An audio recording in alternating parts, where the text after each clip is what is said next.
Okay, let's begin. Hi everyone.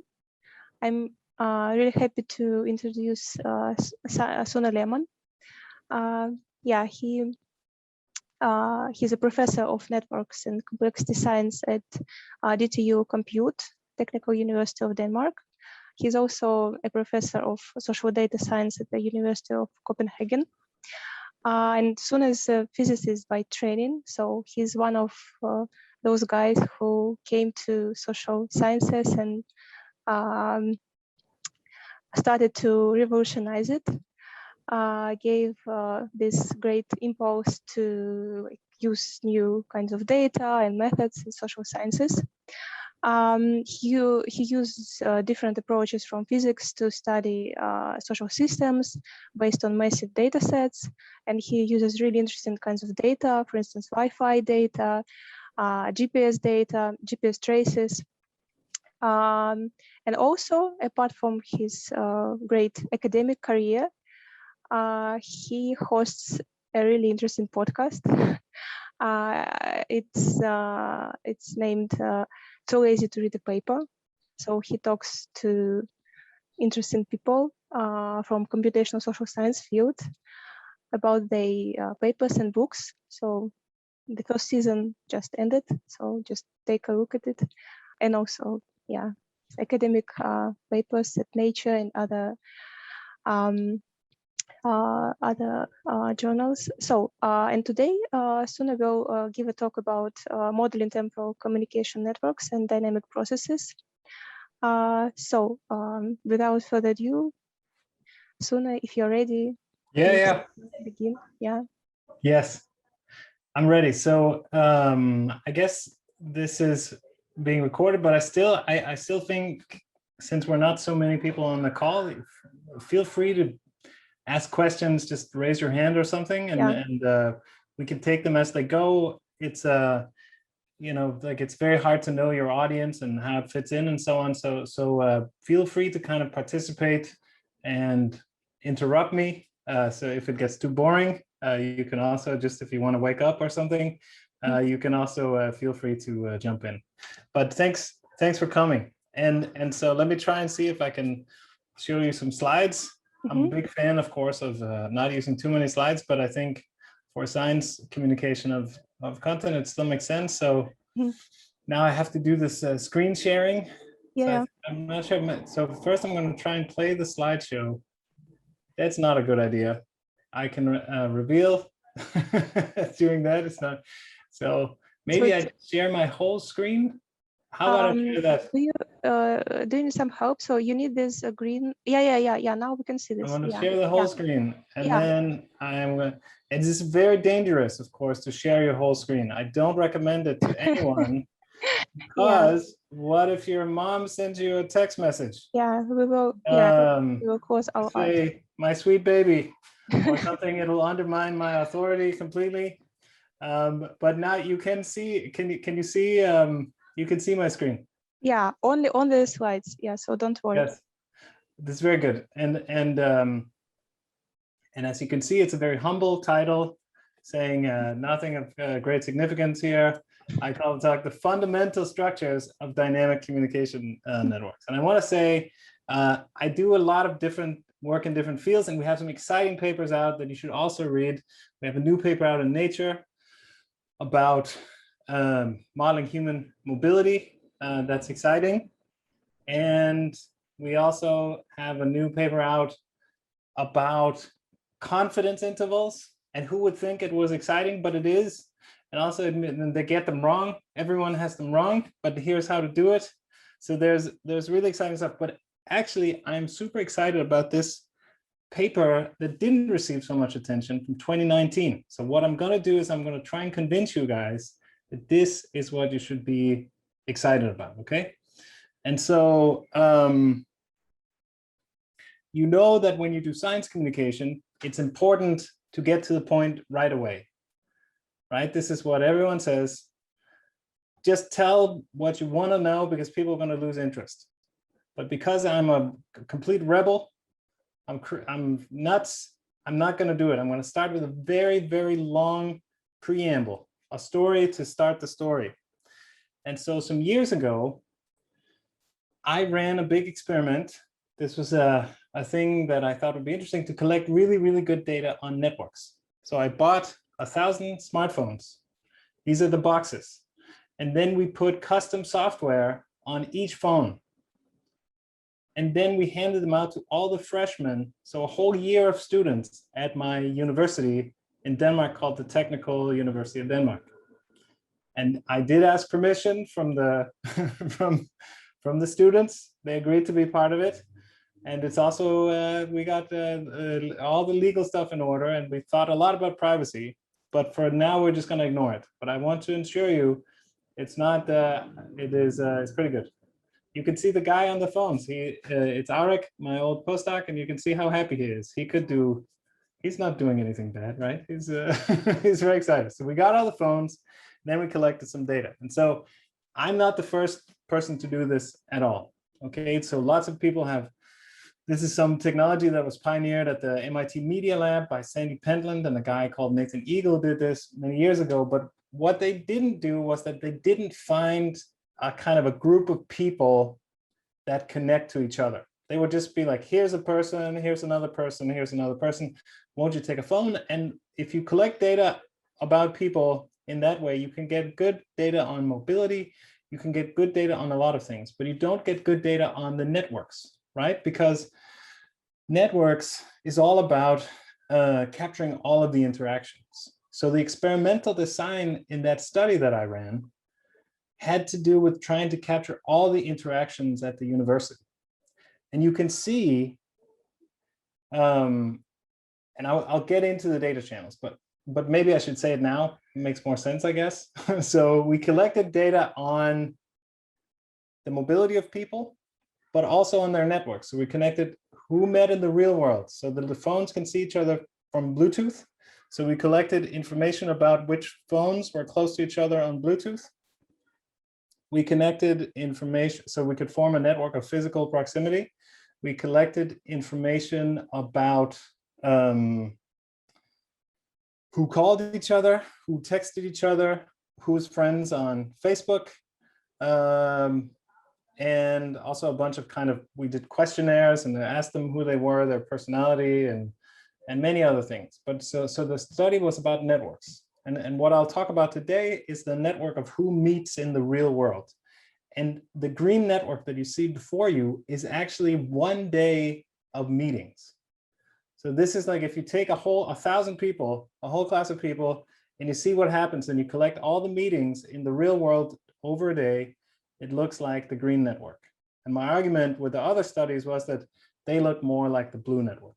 Okay, they just found some people and there's a few links in there, but you don't capture all the links. But if you capture like a whole social context, then you can really also see that there's so much going on. And I want to just illustrate the data because it's such a cool data set. So here is a movie where you can see the GPS component of the data. So I said there are all these different components, all the networks, but this is just the GPS. And so each little blue dot is a person, and we sample GPS every 5 minutes. So they move a little bit strangely because if you're driving or something, you could move quite far in 5 minutes.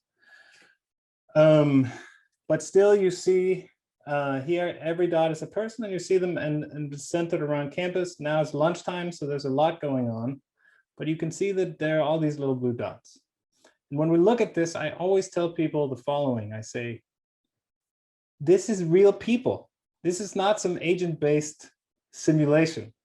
It's really every dot here is a human living person who has dreams of who they want to be in the future. They have parents that are happy about them or mad. They're worried about their boyfriends or girlfriends. It's really, really kind of crazy data in a way, right? And this is just one channel out of the many channels we have. This is just the Bluetooth or the GPS, I'm sorry, the GPS data. So, and this is just 1 day, but we collected data for 2.5 years. So it's a really rich data set. And we made some of it available, by the way, and you can go and find it online and you can analyze it. And you can analyze the multi-layer network of who meets and who calls each other and who's friends on Facebook and so on. So go play with this also on your own. Now, I told you that we plotted all, now we had collected all this data set. Now we had to figure out what are we going to do with it. What's, we have a great data set. Can we, now I had this idea of collecting a great data set and we would discover something, but what to discover? That was now the question. And the thing that we started with was plotting this network. And I thought, well, there's not so much to see here. But then we made this interesting discovery that if we plotted just an hour of data, then we could see that all of a sudden some structure appeared. Now we could see actually beginnings of something that looks much more like a kind of like a network. And if we went down to 5 minutes, because this Bluetooth was sampling every 5 minutes, if we go down to the 5-minute level, we see this remarkable thing that this big hairball just falls into little pieces. And that was a kind of a big surprise to us and remarkable, because if you remember in network science, something called community detection, which is finding all the groups in the networks, is a huge deal. It's thousands of papers every single year that's written about finding communities. But here, what we find is that if we observe the network at the right time scale, the communities just pop out. We don't have to work for them. They're just directly observable. And if we think about the reasoning for this, of course, it's because that each little clump is a group of people that's physically close to one another, but far away from everyone else. So of course, like once you have the data, it's pretty clear what's going on and why we could collect it. All right. And I think another thing that is kind of incredible, if you're kind of the more mathematical temperament, is that normally when you get more data and when you get temporal data about networks or any kind of complicated system, it gets more complicated. You add the temporal dimensions and all of a sudden it's master equations and very big complicated math that you have to get into. But here what we actually see is that we get more data, but things may get simpler. And I really think it's because we're observing kind of at the natural time scale, or below the natural time scale of how long a meeting lasts, and that means that we can observe them directly. Right? And so what's happening over time is that people move from different groups. Is it loud with the church bells in the background, or is it okay? It's okay, good. It's very loud here, but I had a mic to accommodate, because it's very hot right now, so my window is open. No, it's okay. Just since you stopped, I just wanted to note that we are seeing 2 slides. Oh, you're seeing this? Okay, but hang on, I can help with that. Yeah, yeah. There you go. No, right? we don't see anything right now. I can. You were just seeing the next slide. That's you. We're seeing your desktop. No, I understand now. I can make it. We can do it. Thank you for saying so. But it's not that it's really ruining anything, but it's a little bit better to see all of it. Let me just. Could you see the movie? No, we couldn't. I'm shocked. I'm glad we caught this. Yeah. I'm gonna see the movie. I'm gonna give the whole speech one more time. Hang on, we'll figure it out. I can make the talk very fast. Hang on. What about now? No, not yet. Okay, hang on. This is like a full screen sharing on Zoom. It's like is really a massive challenge. Yeah, hang on. Let's try again. Share screen. Yeah, it's so good to see. I'm gonna do something a little bit scary. I'm gonna share you with yourselves. Yeah. So now you can see yourselves. Is that right? No? Hang on. Your desktop. It's coming. Again, 2 slides. Yeah. So yeah, I have a plan for getting to it. Yeah. That there is like a now, great. Right? Now, yeah. Yes. Yeah. I was working on it. Yeah. Okay, let's see the movie again. That was horrible. So here you see it. Great. Yeah. Now we Right? see. Mhm, So each little blue dot is a person, mhm. right? It's morning now. Now they're waking up. Now they're moving. They're getting to campus. People are showing up. We can see there's that we create a network every time a group of people is together, and that people are in classes. So close together means that you form a little network. Now it's lunch. Now it's getting crazy. And again, so now I'm going to repeat the speech because now you can see it. Each dot is a person. It's a living person, right? It's really crazy to think, right? That it's like it's somehow almost wrong that we can observe this. Anyway, that's the screen. So now we'll go. Let's look at the animations you were missing out on. I can't believe it. Yeah, but now everything is great. So, and I also think that Nora wanted to ask something. Yes, Nora, let's hear it. I have this very weird question, I think, on a metaphor to compare what you just said about more data makes it simpler, or you see actually more patterns while you have more input. It reminds me of this what's happening in nature. Sometimes you can observe like in a sand dunes when you have just a little bit of sand, it's just a mess. But when the wind is, when you have like tons of sand, the wind can make it very beautiful, like patterns, just because you have this a mass of sand. And I was wondering, in the nature, there is like a wind that makes it kind of structural, right? Yes. I was wondering, in your network, what makes people look structural? Like, what's the wind in your network then? Yes. So it's a beautiful analogy and a beautiful thought, but I'm not quite sure that the analogy holds 100% for this system, because what I think that what the point that I'm making is that it has to do with the time scale.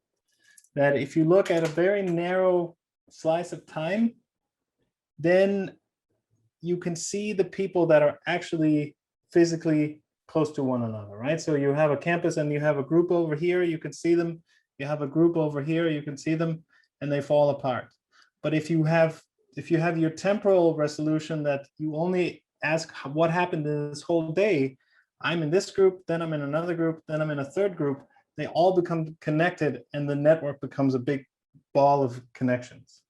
And I think that the ability to make patterns in masses of sand is not exactly the same thing. I think that I understand the analogy that when you have more, you kind of allow the pattern, like you have, it's almost like you have more fine-grained control, but I think it doesn't completely match. And so I don't have a good explanation for the connection to the wind, but I very much like the image. And I almost want to go find some pictures of sand dunes on the internet because they're quite beautiful and remarkable. But anyway, I'm going to continue with the talk now, but keep raising hands and asking questions. It's very nice. So now that we found the groups in a thin time slice, now we can begin to look at time slice after time slice, right? So these 5 minutes, 1 o'clock to 1:05, 1:05 to 5:10, or 1:10, 1:10 to 1:15, and so on. And what we can do is we can match up each group, each picture falls apart, and we can begin to follow what does the life of a group look like. So we don't see just a group in one time slice, but we begin to see what does it look like over time. Does it get bigger and smaller? Is it just the same people the whole time, or is it some people, then some new people come, some old people leave?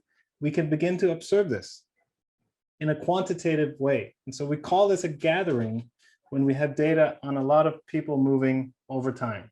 So here's a picture of some gatherings. So out on the left, you can see my mouse, right? So out on the left, this is a group of people, and the width of this object, we never found a good name for it. We always ended up calling them little sausages in time here. So each little sausage here is a group of people, and the width of it is the number of people in it.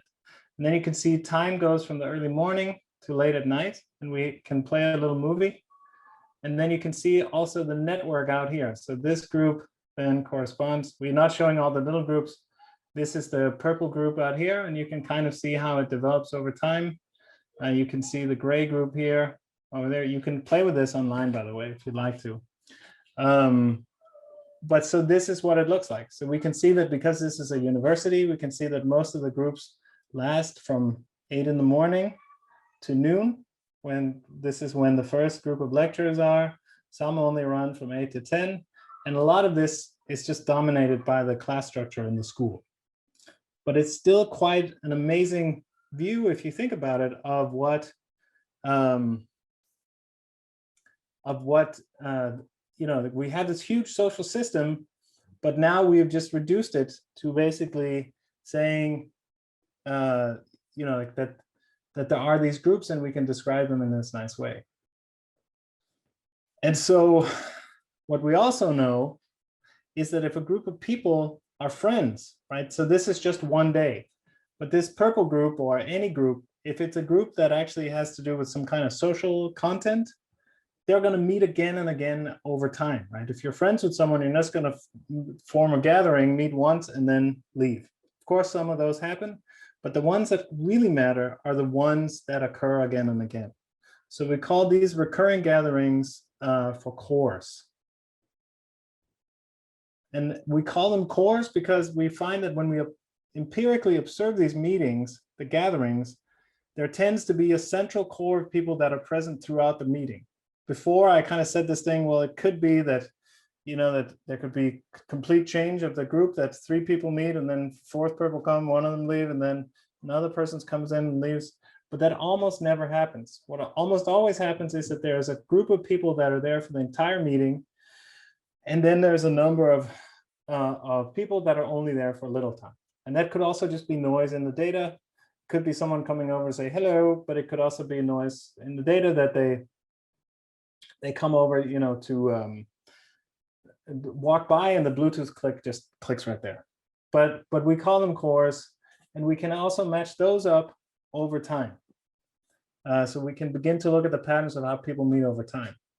And this is where the true simplification in a kind of mathematical sense of the network really comes in, because we can think of a person moving through the network as jumping from social context to social context. So instead of describing all the temporality and all the edges that I participate in, we can think of my life as just, then I'm meeting with this group of friends, then I'm meeting with another group of friends, then I'm meeting with my family, then I'm meeting with someone else. So we can begin to describe a person moving through social space in this formalism as someone jumping from social context to social context. And that's a huge simplification also from a kind of information theory or a mathematical sense. So this is how I think is a very useful way of thinking about moving through social networks. And in the paper, we make this incredible realization that this maps exactly to how we move through space, through geographical space, that we also move from place to place to place to place to place. So actually we can begin to compare how we move through social space and how we move through geographical space and the interrelations of those two. So and in that paper they also talk about how predictable we are, and we can compare how predictable are you in social space versus how predictable are you in geographical space. So there's a lot of fun stuff. But and here's the paper. It made the cover of PNAS. I'm not showing off. Yes, I definitely am. I was very proud of it when it happened. But as you remember, this is just the preamble. We haven't even started the story yet. The story starts now. So this is the story before the story, but now the story starts. So the story is that, oh, there's one more chapter to this. Actually, I realized I had written a paper even before in 2010 about finding overlapping communities and networks. And in a way, this was like this very successful thing to publish in Nature. We were really excited about it. And the whole data collection I started because I thought there's no more stuff to do with community detection. I've already been very successful. I want to try and do something else. I'm going to connect all this data. So we collect all this data, we make this big discovery, we write the paper, and then I realize this is in this paper, the idea, again, it has to do with overlapping communities, and that if you're a member of many communities, then it forms a hairball. I was like, wait a minute, this sounds familiar. I've saw these thoughts before. And this is a real drawing that we made in 2009 or something, many years before the data collection. And it's the same story that we found one more time in the dynamic data. So it's also, it was like a huge kind of surprise almost that I tried to think of something new. I went through this huge challenge of handing out the smartphones, and then we come back and we make exactly the same pictures. So don't be optimistic about getting any new ideas when you're done with your graduate and postdoc work, because it's really difficult. So anyway, so it connects, it's deep connection also to this work. So it's very kind of satisfying. Now we're done with the preamble. I was really proud of this. You saw me showing off the front page and thought, this is great. I solved community detection. It's the best. But then what happened? Well, what happened was that I said, we have all these other data types. We have Facebook data. Let's try the method that we just developed on this other data set, right? It's a genius method. It reveals everything. Let's try and understand it. And so I had a student look at it. And when he started to look at these really thin snapshots of Facebook, he found that it didn't work. We were like, where's the little beautiful groups that we were hoping to find? And it looked like this. And we tried to look at some other aggregations and it looked completely different. And we were like, what is going on? And here is the Facebook network for 3 different days. And it's a little bit technical, but I think it makes sense. So out on the left mode one, the one that says S equals to 0.05, that's a snapshot of Facebook where we're letting very little information from the time right before and the time right after come through. And so we're basically only looking at that network. And when we do that, we can find nice communities, right? You can see that the colors indicate the communities and they look nice and they make sense, right? But then when we let more information come through, we turn up this S that says how much information do we get from the time before and the time after, the communities start to look less good. And when we let a lot of information come through over on the right, when S is almost 5, there's no community structure at all. Yes, Ivan. Yes, sorry, I missed. What is the connection here? This is people commenting on each other's Facebook posts. Really good that you asked, because it's important. So thanks for asking. So yeah, so here it's kind of the daily interactions on the Facebook network. Okay, and when we try and do this snapshot method and pulling information across snapshots, it doesn't work. And when we try and make beautiful sausages out of it, we can also see that these communities make no sense. Basically, when we turn up this ability to pull in information across temporal layers, we just find that each node is in a community with itself over time and not connected to its neighbors at all. And compare that with these kind of really nice areas. So this algorithm, this idea doesn't work for Facebook. And my question is now to you guys, if you're not sleeping or on some other, on a social network, what's going on? Can you have a guess? What do you think's happening? Well, if you Yeah, Yes. Timur, yeah. well, if you have a Bluetooth and it finds someone else's Bluetooth need, it doesn't mean that this person's interact. It just means that they were near physically. Yes. And on Correct. it's first, and the second is on Facebook, you see only comments, this interaction. And if, for example, I see someone's post, I interact with him because I see his post, but I don't comment. So, well, no, he interacts with me because I see his post, and I don't interact with him if I don't comment. So it's one dimension communication. All right, that's a really nice point. Sophia, you also have something? Thank you. It's a very interesting observation. I think that maybe it's maybe related to differences in online and offline communication. Then in online communication, you have different patterns of interaction, while in online communication, you have different patterns. And we also do not know whether some other individuals observe online communication, and we have only documented traces about their logs. But maybe if we add likes and some other views or something else, we might get richer structure of the network. Yeah, really good point. Nora? I was wondering, maybe online it's much easier to kind of approach other people, and while offline they get you only kind of course go to approach those who you really know, and it's awkward and people don't really go to like strangers, something like that. Yes. Yes. Okay. I think all three of you kind of capture components of the point that I would like to make. So thanks for kind of taking the time to comment. So the point that I think I would make to explain this, to get it started, is that if you think about this, the very thin time slices of networks, then the stuff that can happen on networks is quite different. So on the left, I have a phone call network.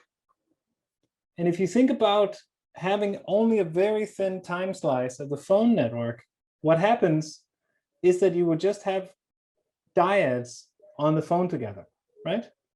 You'd just be two people talking. So there's only pairs of nodes. And it's only when you aggregate over time that from the Facebook or from the phone network, you can generate a kind of a richer social network, right? So the thing that you generate when you make phone calls is dyads, just pairs of nodes talking. In the physical space, you have this thing that you're with a group. As you're all interacting, like Timur said, you're all there, right? And you can't just start talking to someone else because they're not nearby. And you can't just start yelling to someone miles away. You're constrained by the structure of physical space to be with these people. And to get to another group, you have to leave, you have to walk, right? And then you have to join another group. So the thing that you generate in the face-to-face network is cliques. It's fully connected subgraphs, right? That then individual nodes can then join or leave from. So yes, Sangam? Oh, you're muted. We don't hear you. Mike, yeah, turn on. Yeah. Actually, what I wanted to ask is, when you said for the phone network, calling party A to calling party B, if suppose you have a conference call wherein you have a group of people participating. Yeah, sure. You can have, but that doesn't happen that often. But you're absolutely right. Yes, you can have a conference call, but in kind of normal, this is just an illustration.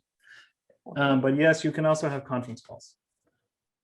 But almost certainly you can, it's like another example would be to sending a letter. Like you send a letter from one person to another person. And you could send it on to someone else, but the majority of it is the dyads. That's the point. But you're right that there could be conference calls. Okay. But the point that I'm making is just that whatever process it is that generates the network, if it's a phone call, if it's meeting in physical space, that really shapes the network, especially at the microscopic level. Like you could completely imagine that you aggregate these two networks over time and they would be very similar. But at the microscopic level, they're very different. And so the question that I would ask is there something somehow more general going on? And I think that there is. And so if you look at communication studies, they made this taxonomy, which is useful. I don't think it's perfect. And I think that you could make other taxonomies. But the point is that there are kind of types and groups of communication. And the groups that they identify there that I think is useful and we can use here kind of as a structure is to say that there is a one-to-one communication. So like the phone calls, there's one-to-many, which would be broadcast TV or television. And then there's many-to-many when everyone can interact. And then there's a category on the other side saying synchronous or asynchronous. And synchronous is like now, we're chatting. You're mostly here with me if you're not checking email or something. We're kind of all engaged in the conversation. And you need to be here to be part of it. And then there's asynchronous, which is like email or text messages or classic mail that I send something off and then some point later someone else responds to it. So we don't have to be active in the communication at the same time. Okay. So the point that I am making in this paper that I'm talking about is that each type of communication has a kind of associated microscopic network footprint. And so the one-to-one synchronous is dyads where they're interacting at all time. One-to-many is a star structure, and many-to-many is cliques. And then there's an asynchronous version that forms similar structures, but where the nodes don't have to be active over time. And depending on I think there's a little bit more nomenclature now that I think about it. So again, different types of technology, if it's the Facebook platform or the Twitter platform or the phone call system or what it is, that's the generating process. That's the thing that's happening to form these structures as the network data is being generated. So underneath, there's some kind of social of people that have relationships to each other that can be expressed in many different ways. But in the data that we record, it's generating these microscopic network configurations.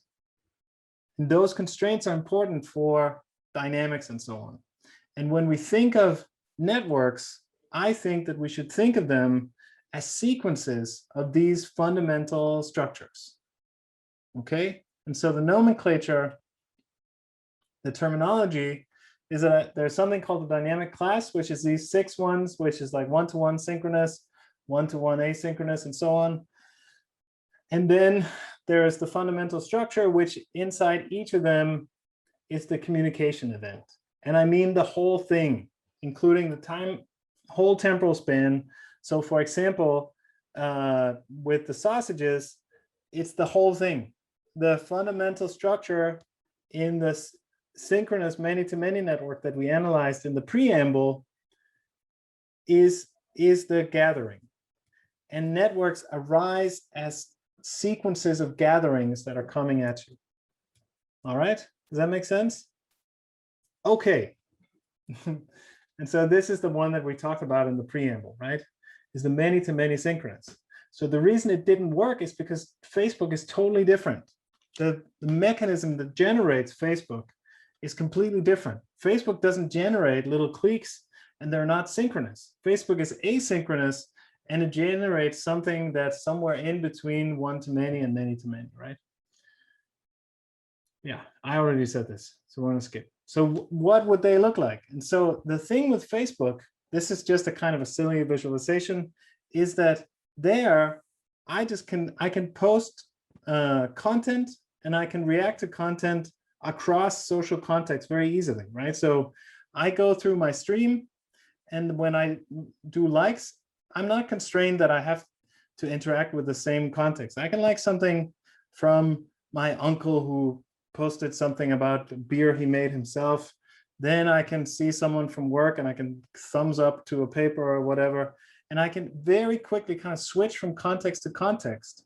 And so of course it's completely different. I'm completely interacting across all my different contexts. So this thing about looking at a kind of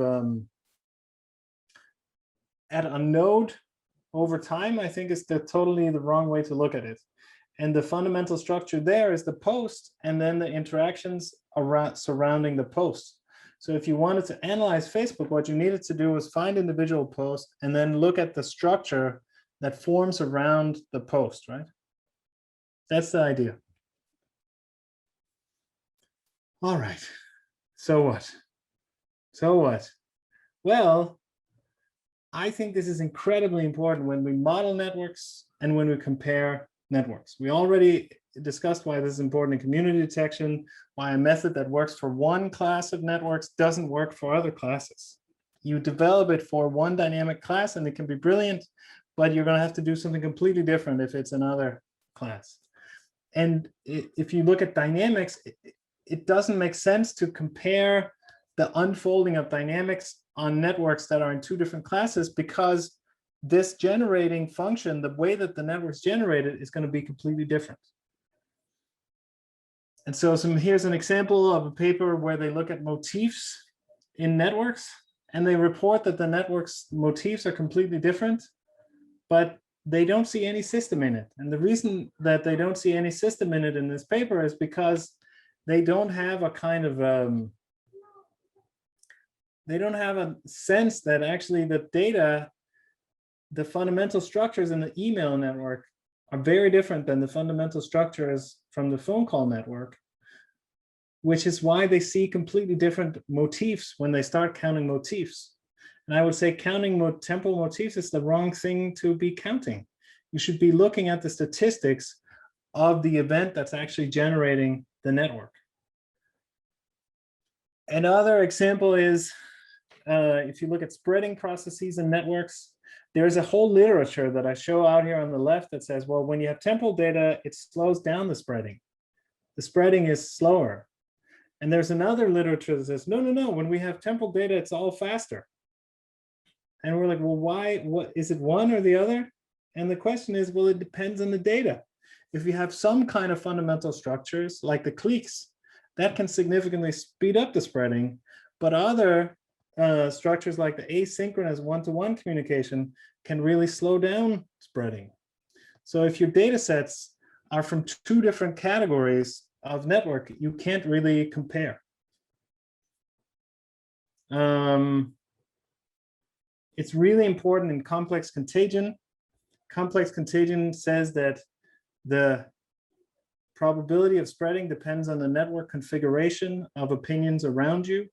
But depending on the type of network, the time horizon in which you'll see your network neighborhood is completely different. And it'll really shape what happens in the complex contagion processes. It also has a really important consequences when we form null models for networks. If you're not network nerds, and I don't think you are, then I'm just going to skip this and just say, if you're a network nerd, you have to make null models that respect the way that the network data that you're working with is generated. And if you look at these images, all you can see is creating good null models for temporal networks is very complicated. It's some very complicated drawings, but we can get into that later if you want. And in the paper, there's many more examples of where this is important.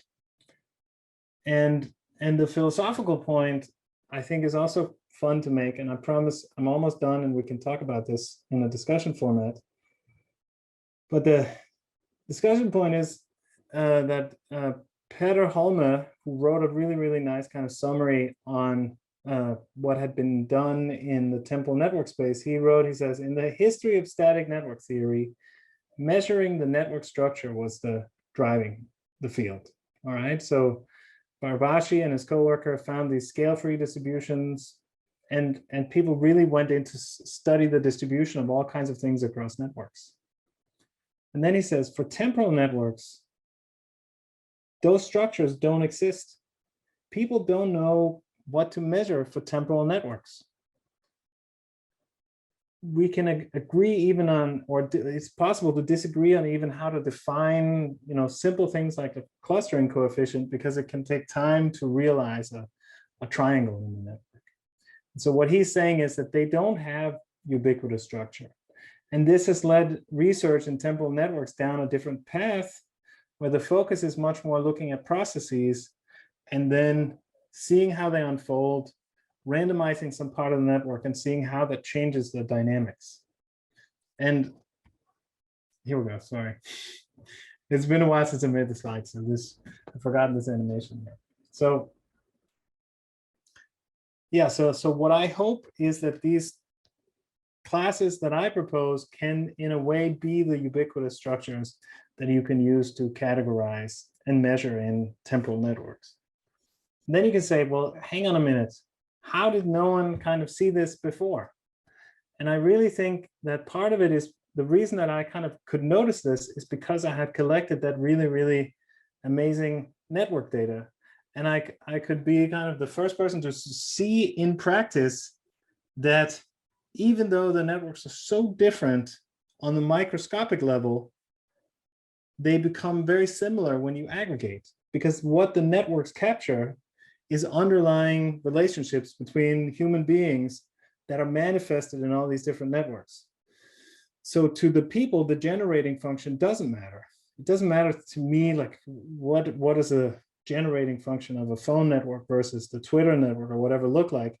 I'm just communicating with my friends. So when we aggregate over time, the networks become similar, and that's all we looked at. So I think that's why this point hasn't been made before, but I think it's a crucial one when we model network. And basically that was what I wanted to tell you today, and now we can take some time to kind of chat and ask questions and so on. But thank you for listening. Yeah, thanks. Thank you. This was, yeah, I think that we all agree that this was an amazing talk. Yeah, do we have some questions?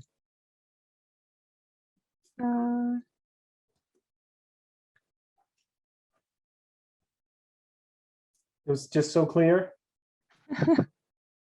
Yeah, Ivan wants to ask something. Yeah. Awesome. Yes.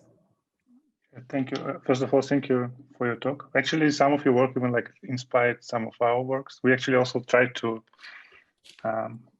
create something similar to the student data, but with high school students together with Elizaveta. But then one thing that we realized that, for instance, our sample size was 100, and we realized that 100 is not enough to any meaningful statistical analysis.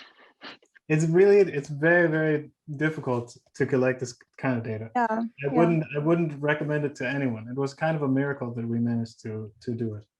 So. Yeah, but actually, yeah, that was just a random comment. I actually wanted to, I have two questions, one more technical, one more philosophical. The first question, so you mentioned that there was these people who were measuring motifs in different data sets and they find nothing because they don't use your framework. So I'm wondering, did you try to apply your framework and then everything started to work? So I'm kind of still working on it. So I had this idea and I wrote a paper about it, and I didn't really have any funding for it. Like I didn't have any students to work on it and had so many other projects going on that I just kind of wrote the philosophy down. And so I'm slowly beginning to, so I'm talking about this because I think it's fun and I want to hear what people think. And I'm slowly beginning to kind of have students work on it, but I'm not done yet. So the answer is I haven't really checked it out, and but I'm beginning slowly to work on this. But do you expect, so if you apply your framework, then kind of what they get, they will find. What I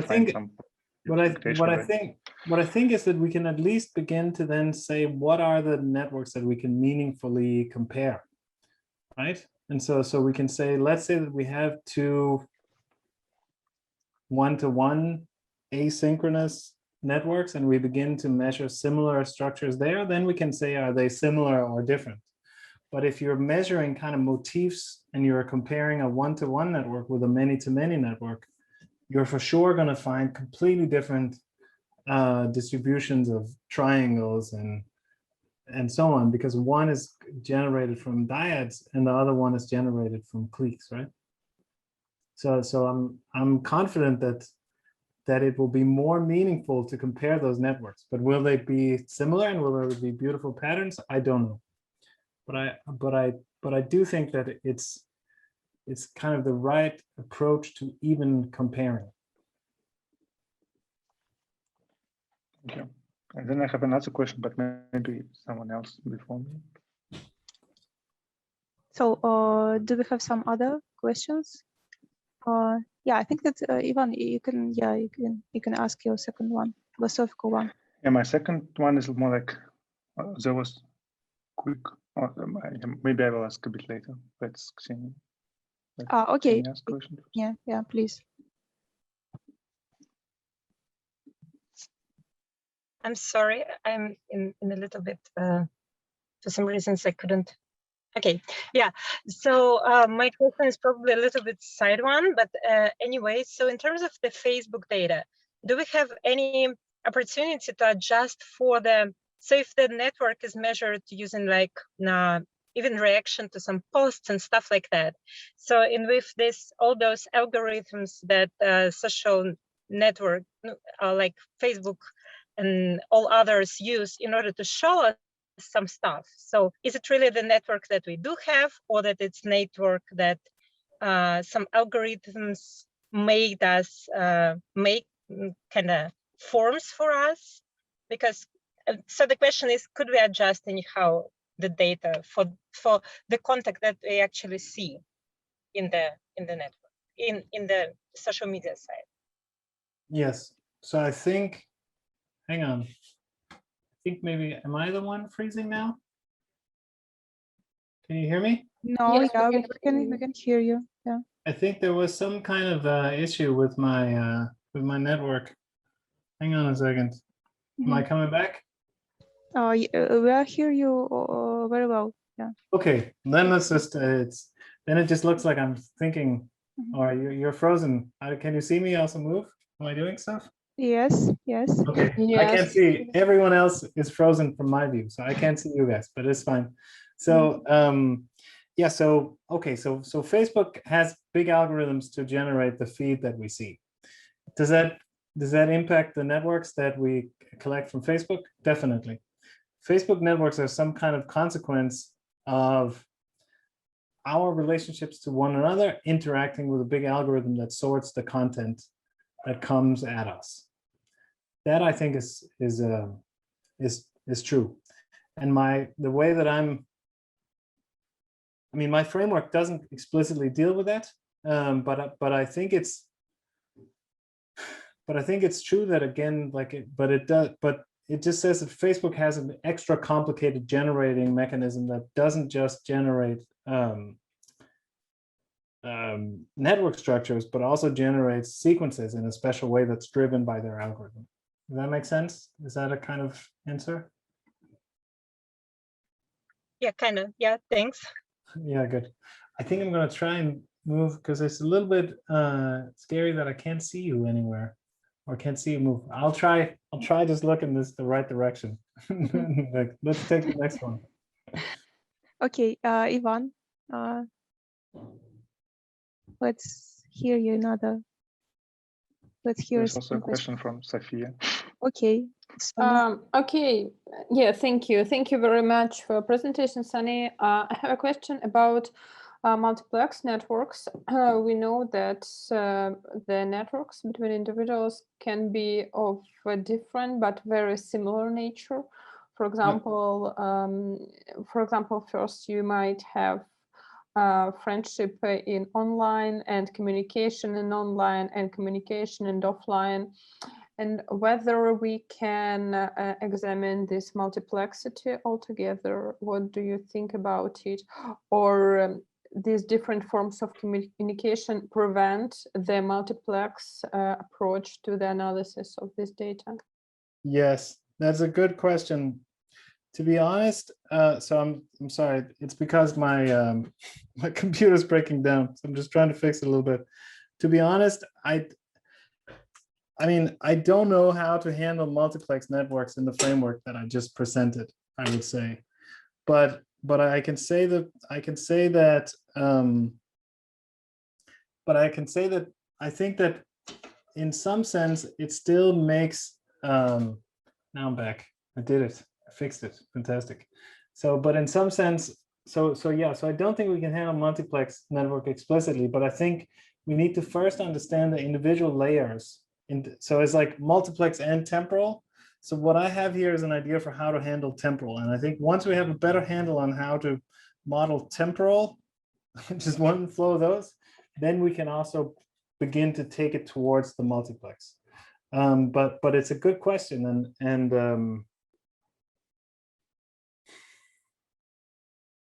I think, yeah, I think that I would still model the interactions even between layers and multiplex networks through the lens of the fundamental structures in each layer, if that makes sense. Sounds very abstract, but I can follow up, say more. But it's a good question. Okay. I have another one question. Please. Have another one question, yes. Maybe it's a bit beyond the scope of your talk today, but since you have collected such an amazing data set on interactions, geographical proximity, and so basically on, not only proximity, but on location itself, did you investigate the relationships between these locations and the social dimension? For Yes. example, if that for a particular group of people, there is a particular geographical space where do they prefer to gather together? For example, during a lunchtime, a particular group of friends always or more often occupy a particular table, something like that.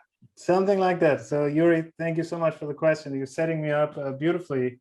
I did indeed think about that a lot, actually. And so in the PNAS paper that I talk about in the talk in the beginning, we look at this because, as I said, you can use the same framework to look at predictability in the physical geographical space and in the social space.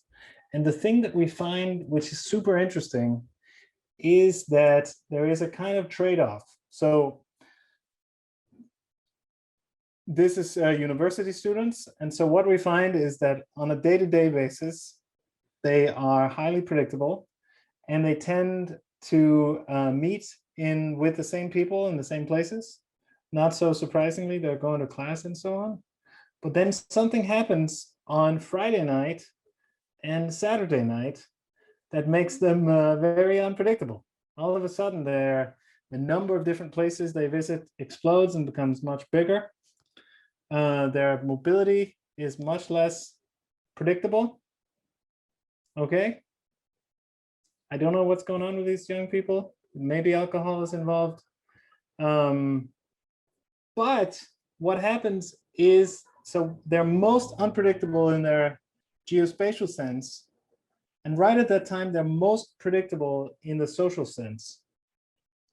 So when they go out, they always go out with the same people, right? And it makes sense that when you're doing something that's uncertain in a geographical space, you don't just do that with anyone you know, right? You have a group of people that you go exploring with, basically. And we can see that, so there's almost like a trade-off between these two types of predictability.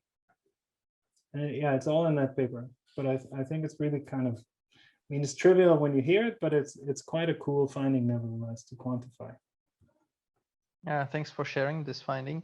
And another related question. So if we try to examine some links on individual level, for example, a particular person shows some particular network characteristics, let's say higher centrality or a higher clustering coefficient around that particular person. And are these characteristics are associated with some characteristics of their geographical movement? For example, if you are more central, your geographical patterns are more diverse. Yes, that's a good question. I can't remember if we investigated this. We definitely found all kinds of interesting correlations between network centrality and your sleep patterns. There's a paper on, but I simply can't remember. I don't think there's a strong correlation with your geographical patterns, but I'm not 100% sure. But there's a huge kind of number of papers from this data set, and I simply can't remember if we looked into this. Yeah, that question is a bit beyond this methodology of creating a sliding window to take a look at the temporal networks, but probably it's better to investigate it on aggregate level when you have collected, you know, all the interactions for all the time and geographical movements for all the time, and try to find this macro correlations between Yes. characteristics, yeah, of location characteristics of person and social. Yeah. So we wrote a paper. We wrote a paper about exploration, where we've had this like in crazy finding that there's a core like with Laura Alessandretti and Andrea Baronchelli, where we find that there's a kind of a buffer. So if we look over long time scales, people tend to go to the same places again and again. But if we look over long time scales, we see that they do also discover new places.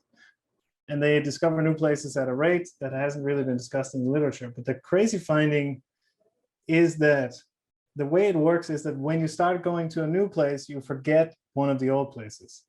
That there's like a buffer size of how many places you can remember. And it's very well conserved.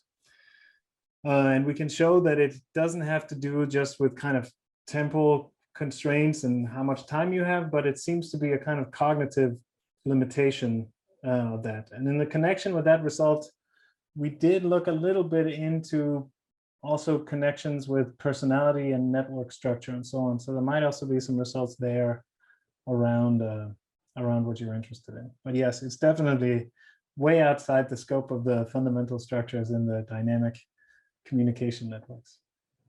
Yeah, that resembles me the idea of social signature or Dunbar's circles, that you can have the same number of friends all the time, but the actual composition of these contacts evolve over time. So the same for places. For example, your cognitive ability is to remember and visit throughout the months, let's say 5-10 different places for leisure time. Yeah, but these places, yeah, the composition of them are changing throughout the time. Exactly, but it's very related to the Dunbar. Yeah, thanks. Yeah, and I have another question. It's not a sharp question, but since you mentioned that complex contingents, I just remember the amazing book written by Damon Centola about complex contingents and how the behavior spreads. And so he just showed that for complex contingents, we have to employ wide bridges. So the more wide bridges there is around the person, or in terms of the network structure, the more clustered is the network, the faster is the spread of the complex contingent. So, and since I don't have a particular question with regards to this, maybe you just can share your thoughts, how your kind of fundamental intuitions and findings overlaps and affect this theory of complex contingent spread. Yes, no, that's a good question. So you can say that when Damon considered it, he doesn't really consider the temporal networks. He thinks about it in the static case, and there, like the amount of clustering makes sense because it's like basically, you know, basically your probability of changing your opinion depends in a typical kind of threshold model, complex contagion, about the fraction of neighbors that you have that opinion. So it can kind of spread more easily in a highly clustered network or more rapidly.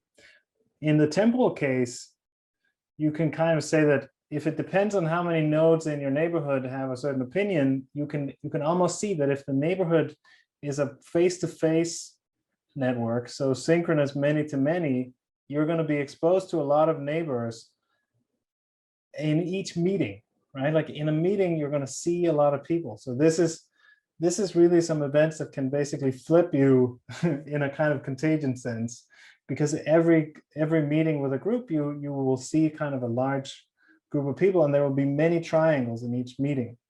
If you have a phone network where you only have one link at a time, it's going to take a long time to sample all the neighbors, right? Because you could do one phone call, then you do another one, then you do another one, then you do another one, and it's going to take a long time until you've seen kind of a fraction of your friends. So what I'm saying is that complex contagion is going to be very different depending on the type of structure that generates the network. And in particular, it's going to be much slower in one-to-one networks than in many-to-many networks. Yeah, that's definitely a question to study, but just recall your last slide with two different networks like face-to-face, Facebook, and call. You mentioned that in longer time perspective, all of them started resembling each other because for people, just relationship exists, right? Yes. And so this brings us back to the static relationships and static networks, which basically matters for complex contingents. But I actually disagree with you, because it can take many months for the full network to kind of appear as you aggregate. And that might, and it might be that there's also an important temporal component in seeing some of the behaviors that you want to see spreading in complex contagion. And there's lots of work to support that. There's another slide. There's like, there's a bunch of papers that look at differences. So they look at complex contagions in standard networks, and then what you would call higher order networks. So where the fundamental, it's very connected to this, but it doesn't have the same temporal connection, but basically networks that are generated from what you call simplices. So for example, triangles or something, and they show that it's very different. I can send the link, but I think that the dynamics and the fundamental structures are super important for complex contagion in the temporal case. Yeah. So we have another two questions, Nora, and then maybe Ivan at last. Yeah, Nora, please. Sorry if I missed this in the presentation while I was checking my email. So, what are the implications, like the in the real world implications of your findings? Like, what would you probably have it in your paper or somewhere else? Kind of like, for instance, I'm a social scientist, and I already kind of see what way can we apply these temporal networks measurements in, like, for instance, detecting how people land on misinformation websites, because misinformation tend to appear in a specific time. It's never kind of present, and somehow it's interfere in people's kind of media diets. And so time in the networks can really show well, in my opinion, when this kind of like a really like stable news consumption get disrupted by misinformation right away. And that's kind of like, for instance, the address would be person to a website. Yeah, that's just one. Maybe just in general, you have like some other implications in mind of these findings. Thank you. I think like the points that I'm making are a little bit more nerdy than the misinformation. And my points have to do with dynamic, like modeling of dynamic processes is where I think this really matters. And so modeling of contagion processes, modeling of information processes, and so on. Like if you have a data set, or if you're building a model and you want to kind of say, this is how I think it happens, then I think it's really, really important to capture the generating process of the network that you're looking at. But it's, in a weird way, it's not so much about like fake news is a lot about, like the context of the information and the people behind it. And this is much more kind of about, you should realize the fact that the data that you're looking at is not the underlying people, that the data that you're looking at is generated, if it's online, it's generated by an engineering system. If it's the real world data of meetings, there are constraints on human beings being creatures of flesh and blood that mean that I can't just talk to a friend of mine and then right after talk to anyone else. I have to actually physically move to where they are. And so these fundamental constraints on either the engineering, how the platform is designed, or the physical space we're in, that has important consequences for how we should do the modeling and how we should understand the spread. And I gave some examples of that, but taking it sort of to the next level of misinformation, so I haven't really thought so much about. And I'm sure that there are also some consequences there, but in a way it's much more about the network modeling where I'm saying you have to be careful. I'm just gonna pull that blinds. Hang on. Sorry. All right, never mind. I'll go. Yeah, I just a follow-up question about this. It seems like we can very well measure networks that have kind of like a schedule, for instance, schedule during the day, for instance, in a church, in a monastery. They all have the same positions every day, the rituals that they make. And those are very hierarchical communities, much more than kind of measurable, right? So it seems like if we go to more general society, then it's becoming more challenging, is it? Yeah, but still the thing is like, it's more that it depends on how you collect the data. What is it that you're, like if you're looking at a monastery, you're writing some stuff down in a book, but what is it that you're writing down? Is it just all the connections that you've seen, or is it, what is actually the interaction that you observe? And what I'm saying is that there's a difference between the actual situation of the interaction, the fundamental thing that is what makes the network, and the thing that you're writing down. And that is important when we analyze the dynamics. Thank you so much. It's really inspiring work.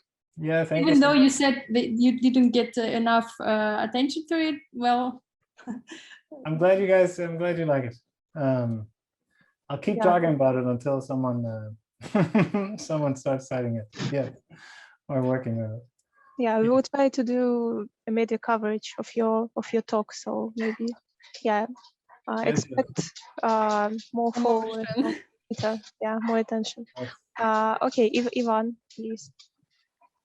I have a bit of, first of all, I have a small comment, I think, related to the second Yuri's question. I think that in one of the papers, there was this correlation between space capacity and cognitive capacity. Yes, exactly. I remember there was this. My question is a bit strange, but also, I mean, it could be relevant. Well, I hope it's okay that it's strange. It's kind of relevant to our settings, because this is like the school for early career researchers. And also you were showing us the slide with PNAS cover. So my question is, what do you think are the main components of academic success? So my honest answer is that I think that there are many components of academic success, right? So I think that, and I think it's different for everyone, what kind of makes us. So I think the most important thing is to be lucky, right? So there's a lot of unfairness. There's many smart people that I know who wanted a career in academia, and for some reason or another, many people were smarter than me, I would say, who didn't succeed. And maybe they did. Maybe the reviewer 3 rejected their paper at the last moment or whatever. So a lot of it is just that is just luck. It really is. And then the other thing is that I think it's to dare to have original ideas and to try and do something that you are truly and genuinely excited about, right? You can kind of see that for me, at least, like the stuff that I do, like I try and call it fundamental structures, and I try and say, I look for things that I think are so important that I'll say outrageous things like, I think this is how we should be doing temporal networks or whatever. And of course, sometimes I also think that that's ridiculous and that it's outrageous say something like that, but sometimes I also dare to believe it and hope that it can make a difference. And once in a while it does, right? So I think go for the big ideas and the fun ideas, and don't try to be safe. I think that's not a like yeah, you need to kind of try for something and then hope that you're lucky, and make sure that you do something so you can you can get a super good data science job or something if it doesn't work out. I don't know. Don't take any advice from me is my next advice. This is terrible, terrible advice. But I don't know. I really don't. Now I know. Listen to my podcast and hear the many different ways you can become successful in science, from career scientists at many different stages of science. Much better idea. So this would be maybe the perfect place to stop, like to finish. But I think that maybe we have some other questions, and also I have one question. So if yeah, if it's okay, I would ask. Yeah, I wanted.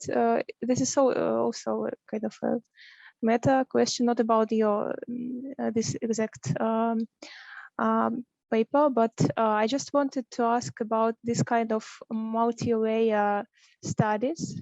When yeah, your study with these 1,000 students, I believe it was one of the first such studies. After that, there were other similar projects somewhere in Europe, and also I've heard that about this. It was called the Human Project. So they have a really fancy website. They said that like they will collect all kinds of data, like even some medical analysis, like some medical stuff. So like samples, like I don't know, some biological fluids. And I'm not sure that if they maybe there were some difficulties in the beginning. So, but I'm not sure if they produced some cool research yet. So maybe they are just collecting the data, recruiting some participants. I see that this kind of data, so you were able to get these cool results only with this kind of data, right? So you've collected multiple kinds of networks, and you like in dynamics. So that's how you was able to uncover these interesting things. But what do you think right now? So with all this, but not many of such studies. They require lots of resources, lots of preparation, and for the participants, it's also really like hard to take part in these studies. But what do you think right now? Is it worth it, or is it just with lots of data, it's not really easy to understand how to use it? Like, okay, we've collected everything about these participants, but without like many theoretical background, without much theoretical background, it's it can be difficult to understand what to study, and maybe that's why like not each of these projects they result in some cool papers. So what do you think? Yeah, I mean, I think for sure that it's very, very difficult to collect data like this. Mm-hmm. I could only do it because I had like an amazing team of super talented people that were there at the time and could help me, and they were as excited about it as I was, and it was very difficult, and it was a huge amount of work, and I wouldn't recommend it to anyone. I really wouldn't. It's so hard, right? And I'm not doing this anymore. Lots of people say, hey, do you want to do a study? And we'll find funding to collect some more phone data. And I have to say, no way.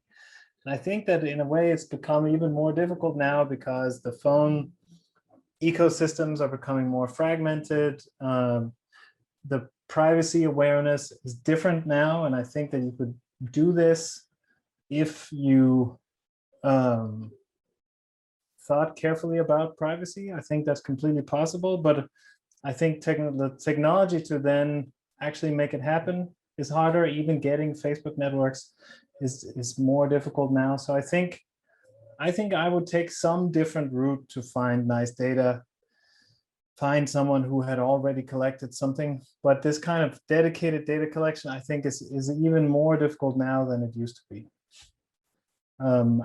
It's true. I do remember this. I think it was called the Kevli Human Project, and they had a very nice webpage. It was like families in New York City or something. And I don't remember, like, I haven't seen anything come out of it. It is mysterious, but it could still happen, I guess. But yeah, but I think I also got out of this exactly because the technology was changing so quickly that from a research perspective, you basically need like an army of programmers to keep up with the changes of operating systems and all these things, right? So Yeah. now my computer is frozen again. But we can still Yeah, hear. yeah. I think it's just my problem, not your problem. Yeah. Okay. Do we have some other questions, guys, or some comments? I have one question. Yeah. Okay. Yeah. So thank you, Sune, first of all, for a wonderful session. Well, thanks so much. My question comes from the fact that I come from an engineering background. So having spent quite a bit of time in the industry, in the telecommunication industry, to what extent do you think the geographical tracking systems, or let's say the GPS, could be a limitation, could be a limiting factor in your framework that you're proposing? Because as I saw in one of your slides, you're also collecting the data related to the mobility of the users, right? And there are some technical limitations around it, especially when it comes to the indoor mobility, right? Indoor, we kind of, right now, the way the telcos do it is, it's like 50 meters or 100 meters accuracy, something like that. But indoor, it's not possible because, you know, in the phone, you have multiple sensors, and possibly you could also use barometers. So my question is the technical limitations that you could kind of foresee, or maybe you might have already experienced, and are there other parameters or let's say other considerations that you take in your framework? Yeah, so this is a nice question. I think that actually, I think that you can infer meaningful networks from quite coarse-grained data, and you could probably build big networks from from cell towers. Because what we find is that, like, we have a paper exactly saying, how can you go from coarse-grained Wi-Fi down to the Bluetooth accuracy? And the thing is, like, each measurement of position from Wi-Fi is very imprecise. It's like 200 meters, something like that. Or no, not 200 meters, but let's say 20 meters or something. Maybe less than that. Yeah, maybe you can get even more precise, but it's still a pretty big area in all directions, and so seeing two people at one Wi-Fi access point together at the same time doesn't give you much information. But if you have information over a long period of time, and you have information from many Wi-Fi access points, then you can still infer friendships quite accurately, and we can infer who is likely to meet in person.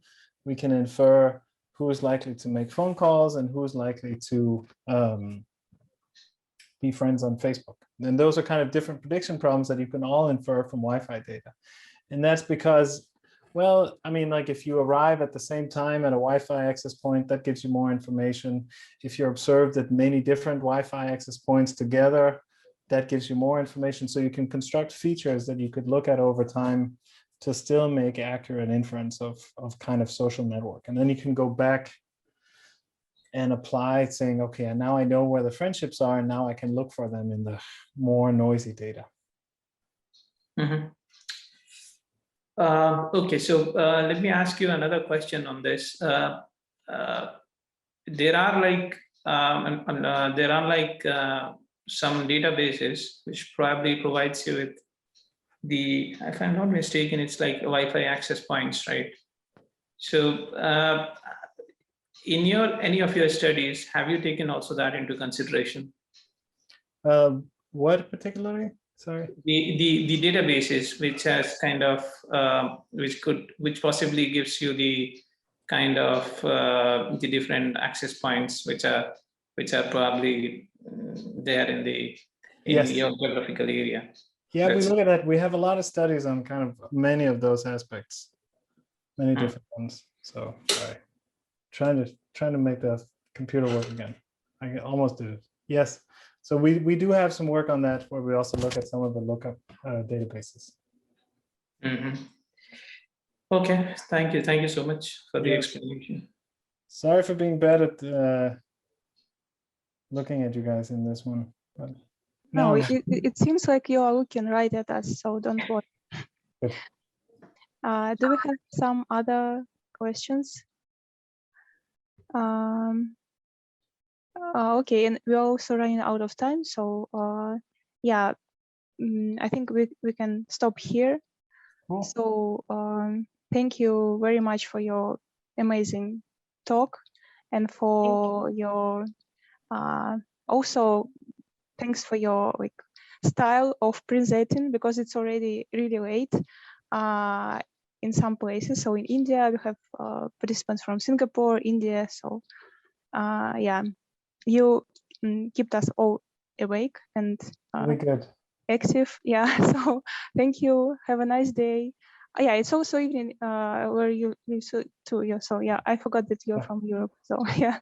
But thank you all also so much. Thank you for the very nice questions. I thought it was also really, I love that we can kind of have a discussion, and it also gives me a chance to explain a little bit more about what's going on. And it's difficult to get everything right when you first present it. So yeah, thank you all so much for a great discussion. It was really fun to be here, and I hope you have a continued really good conference. It's a pleasure to be part of it. Thank you so much. Great. Thank you. Okay. All right. Bye. Take care. Bye. Take care.